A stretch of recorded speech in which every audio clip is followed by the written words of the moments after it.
My name is Mia, and I'm 28 years old. I was what people call an orphan. I grew up in an orphanage since as early as I can remember. Seemed like I was alone, but teachers were there for me like actual parents. And even though some of the kids stayed there for a short time, but those who shared meals with me were like family.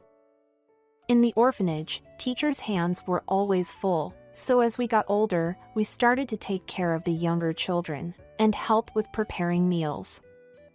Among those tasks, I enjoyed helping with cooking the most.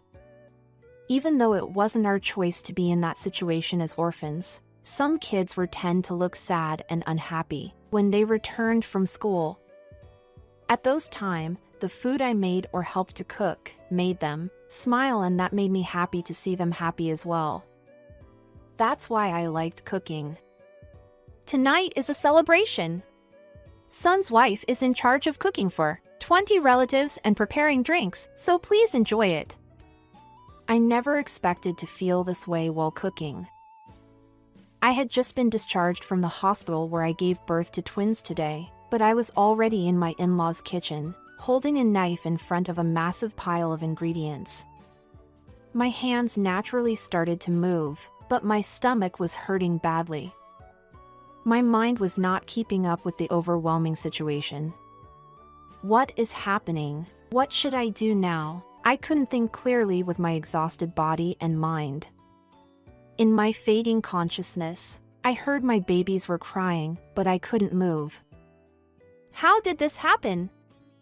Hearing that voice made me relieved, but while my consciousness was fading away, I was remembering about everything that had happened in my life. I was determined to see everyone's smiles by cooking. So I worked as part-time to save money to go to culinary school, to get a license. And I met someone who could help my business. Then finally I started a food truck. I met my husband, Jack, during a food truck interview, and he was the one who ate my cooking and had the most wonderful smile. Delicious! What's this? It's delicious! His reaction remained the same when we were dating and even now that we're married. He always praises and enjoys the delicious meals I prepare. He's a kind person, and our marriage is a happy one. Moreover, although it was a local magazine, the first interview Kent arranged brought my business a good result. The positive reviews in the magazine led to requests for our food at local events, and our business was going well, progressing smoothly. Besides the events, we operated our food truck at a fixed location. Even after the interview was over, Jack continued to visit, and eventually, he confessed his feelings and proposed me, then we got married. Please cook for me from now on. Not just miso soup. It's a Showa-era proposal. Laughing and saying that, we thought we were off to a good start. However, there was one concern. I grew up in an orphanage. I'm not ashamed of growing up in orphanages, and I don't consider myself unfortunate, but when it comes to marriage, I had heard stories of things not going well.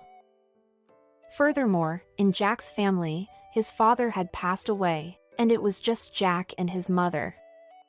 Jack himself didn't want to live together with his mother, and he wasn't a mama's boy, but from what I heard from his mother, he seemed to be quite cherished. You don't even know what your parents look like? When I went to greet her for the first time, Eva, who is his mother, she said that without hesitation, and she didn't try to hide her discomfort. Mom, your choice of words! Oh, I'm sorry. It just slipped out. No. I have asked that often. Maybe it's because I don't know my parents. I don't really feel lonely or sad. Oh, is that so? You know, isn't that the kind of thing you see in dramas? Those kind of scenes makes me feel sad, and that's why people are touched by the happy endings. Oh, that might be true. There are probably orphans like that. But for me, my mother was one of the teachers at the orphanage, and she treated me well. Is that so? Well, if you get married, is that technically a happy ending? But I don't think Jack needs to make sacrifices for that. Huh? What are you saying, Mom? I just want Jack to be happy. My husband passed away when Jack was still in college, and I've gone through a lot. And if I have grandchildren, they'll only have me as a grandparent. Isn't that a bit sad? I see. I had thought it might be the case, but I didn't expect her to say this much. Mom, please stop it. I love Mia. My happiness is to be with her for the rest of my life. And also I've interviewed many people, but I don't know anyone more hard worker than Mia is. Jack, you think it's sad for the kids to have not many grandparents? If you feel that way, why don't you show them with a lot of affection, just like you did for me? You can make an effort to make them not sad. Besides, if we have children, we'll always fill them with our love, so they'll be just fine. Just like you did for me. It seemed that Jack's words had convinced her, and eventually Eva agreed. Initially, she reacted to the word interview that Jack mentioned. Oh, your restaurant is a bit famous, isn't it? That's impressive. I couldn't quite gauge the meaning behind those words, and for some reason, I felt chills down my spine. I soon understand the reason. One day, as I was about to start our lunch service at the usual park, Eva arrived at the restaurant with 15 of her friends. It was after our wedding, and we had officially married. This is the place, here. Oh, it's such a charming little restaurant. Right! It was even featured on a nationwide TV program not too long ago. Oh! I saw it. It was that trendy park lunch place, right? Is the chef the wife? Exactly. The wife grew up in an orphanage and doesn't have parents, you know? Jack was considerate, and we kept the wedding simple, which is why we couldn't introduce her before. So, today is the first time for everyone. Despite already having customers waiting, they occupied 4 out of the 7 tables and approached the food truck, loudly discussing my personal information. One of the staff noticed the situation and let me step outside and approach Eva. What's going on, Eva? What can I say, darling? To introduce you in a way I'm not ashamed of, there's no better way than having people try your cooking, right? I couldn't tell whether she was complimenting me or humiliating me. I gazed at Eva with mixed feelings. What should I do about orders? I couldn't just send them away, but I hadn't prepared enough portions for a big number of customers. Of course, the menu you had on TV is perfect. But we have orders from other customers, and it's kinda difficult to serve the same menu for everyone. What? Are you trying to humiliate my reputation? No, it's not like that. It's just that we really don't have enough ingredients. Perhaps because my voice was slightly louder, people around us started glancing us. Maybe because of that, Eva said she had no other choice and gave up. Okay, make enough for the number of people here then. We'll handle the rest. Thank you. However, in exchange, there are other groups I'd like to introduce to you, so come over to my house next time and cook for them. Huh? At your house? Yes, at my house. For now, just go ahead and prepare the food. I'll send you the schedule later. That day, I managed to use the rest of ingredients and serve the dishes.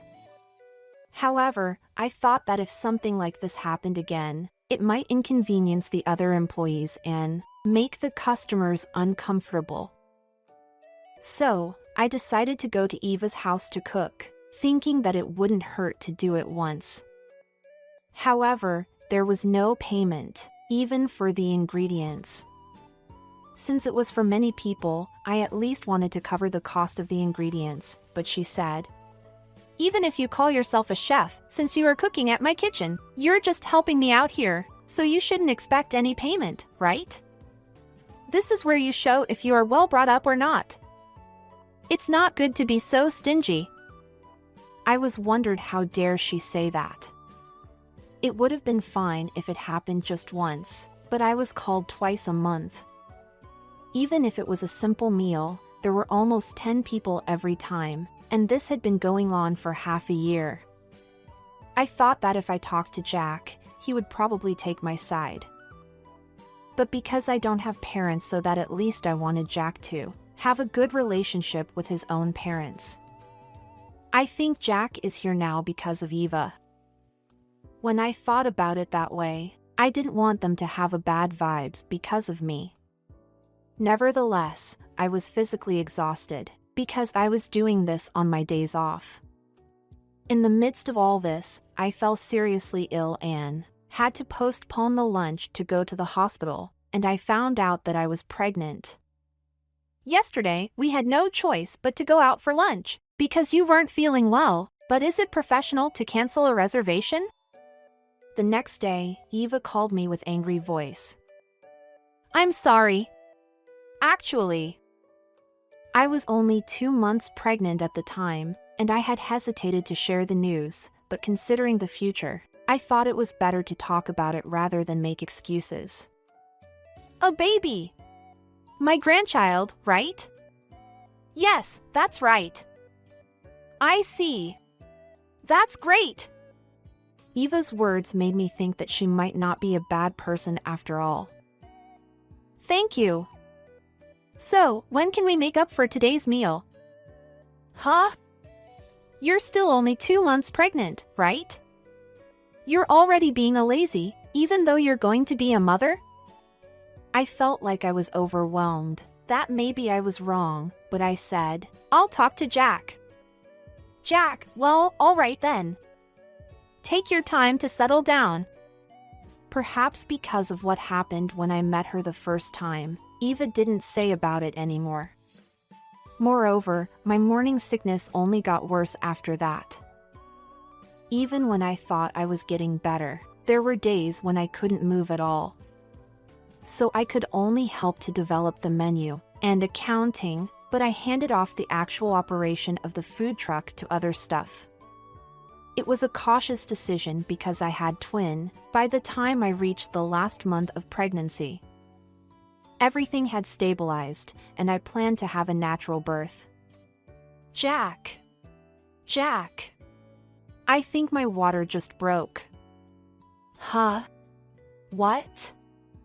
Jack had been very busy lately, and when I shook him awake, he seemed slow to react. Probably he was super exhausted. It's the baby. My water broke.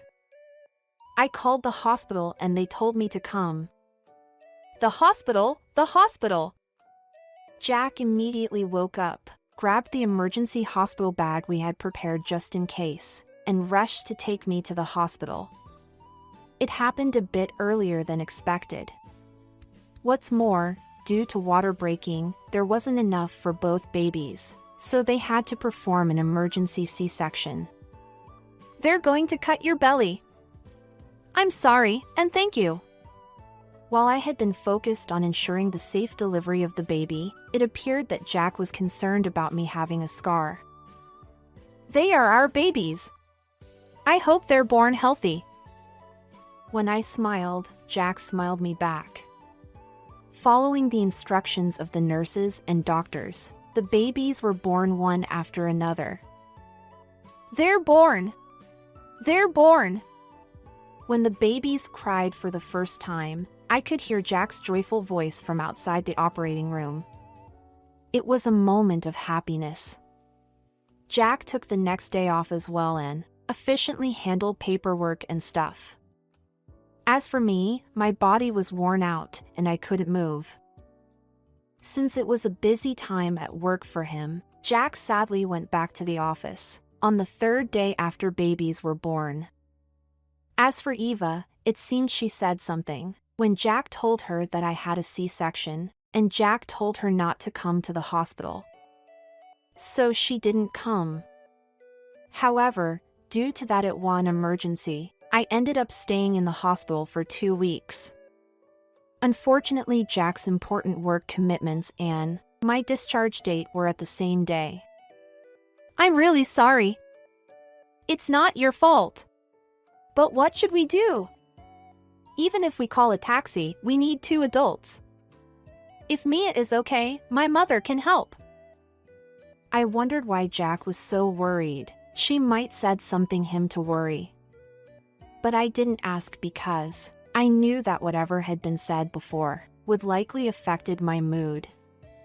We have a child seat, but I can't drive. Right? Driving is still not possible. After discussing, we decided to have Eva come.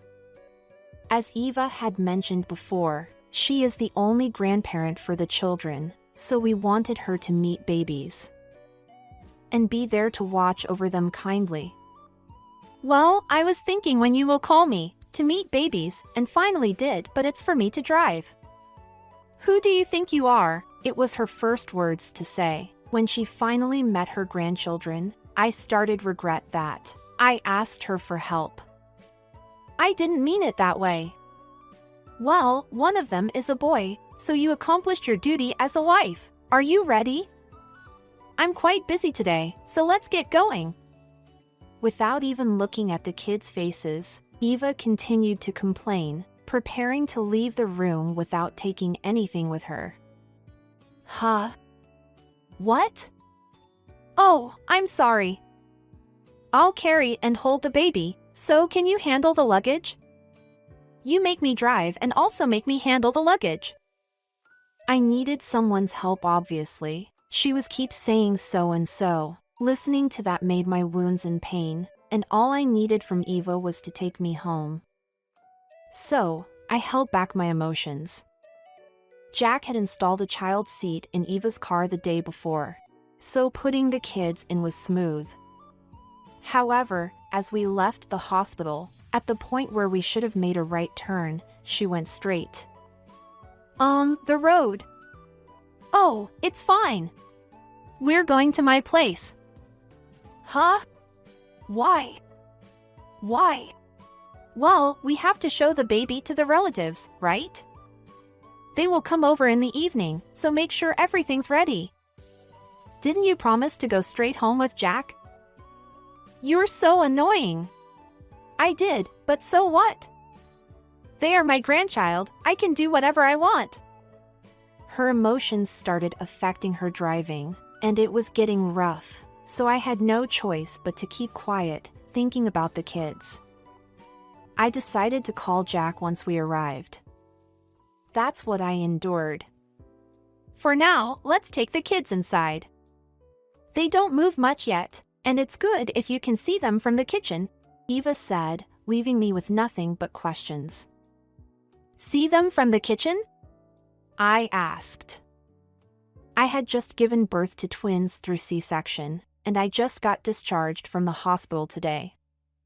Despite that, the words that came from Eva were harsh. Tonight is a celebration. You'll be in charge of cooking for 20 relatives and providing drinks. Enjoy it, she said. What are you talking about? I was taken aback, and she pushed me into the kitchen. There was already a massive amount of ingredients laid out. I bought some meat and fish too. I did the shopping for you, so don't be so demanding, all right? Besides, you had a C-section, so you'll be fine, won't you? My experience was more worse. She said that and left the room. I was confused as I stared at the knife in front of me, but my hands moved on their own to grasp it. My stomach was throbbing with pain, and it was unbearable. It wasn't just that the pain was preventing my mind from functioning. My mind couldn't keep up with the overwhelming mistreatment. What is happening? What should I do now? I couldn't think clearly with my exhausted body and mind. And I collapsed. In my fading consciousness, I heard my babies were crying. I knew I had to go, but I couldn't move. How did this happen? I heard a voice and I felt relieved. I still held onto my anger toward Eva as my consciousness faded. Auntie. Thank goodness. Jack. Mia has woken up. The next time I opened my eyes, I was in the hospital. When I collapsed, it was Jack's aunt who had come to visit me. She is a sister of Jack's father who passed away. She hasn't married yet, so she loved Jack as if he were her own child, and had always been kind to me. Jack happened to be in the hallway at the moment, and rushed over when he saw me sitting up. Mia, I'm sorry. I'm so sorry. I'm glad you woke up, Jack said as he held my hand, tears streaming down his face. His aunt patted his back.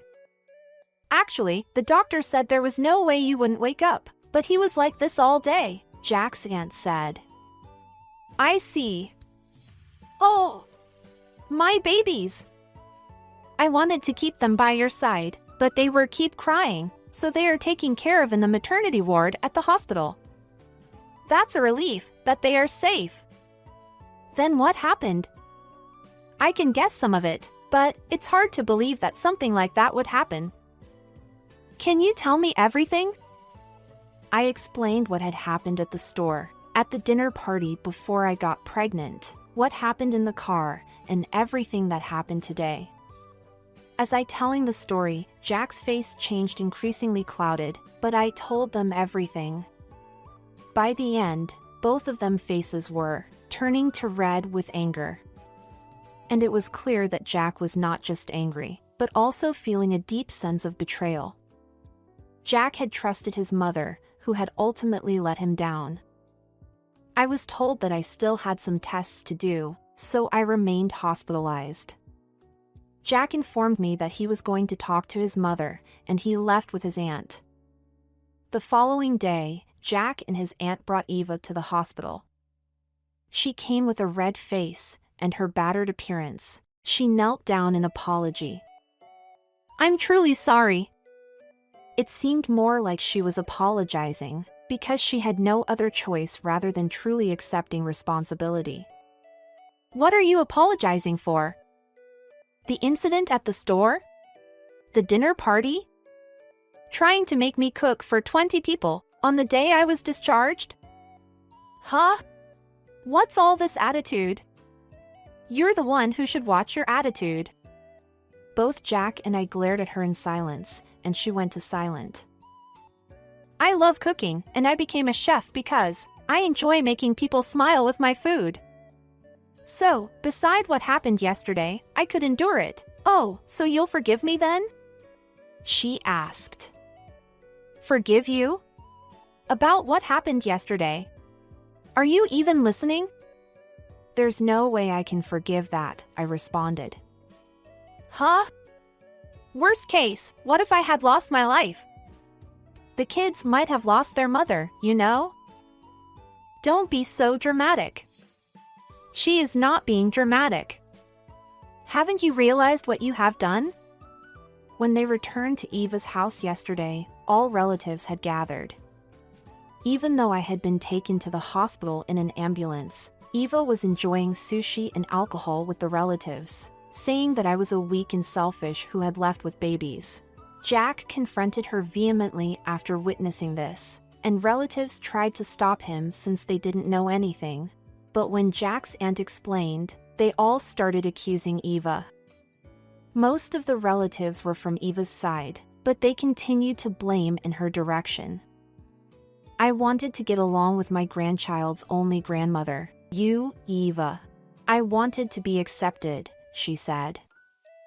I had my concerns too, but I've always thought my mom was a good person. Jack added. But I can't do it anymore. I can't imagine getting along and laughing together with the person who pushed me to this point both physically and emotionally. I don't want to see Mom ever again, he said, touching his own hand.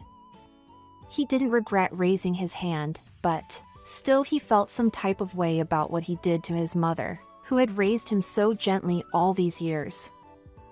You don't want to see me. But my grandchildren were just born, you know? What am I supposed to do from now on, Jack? She pleaded, trying to lean on Jack, but his aunt held her shoulder to stop her. "You did what you did. Now, you should reflect on the gravity of your actions," she said. Jack's aunt stood up and took Eva with her.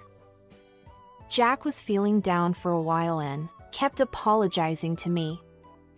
We had just welcomed our children into the world. We supposed to have smile on our faces. I didn't want this moment to be bitter memories because of Eva.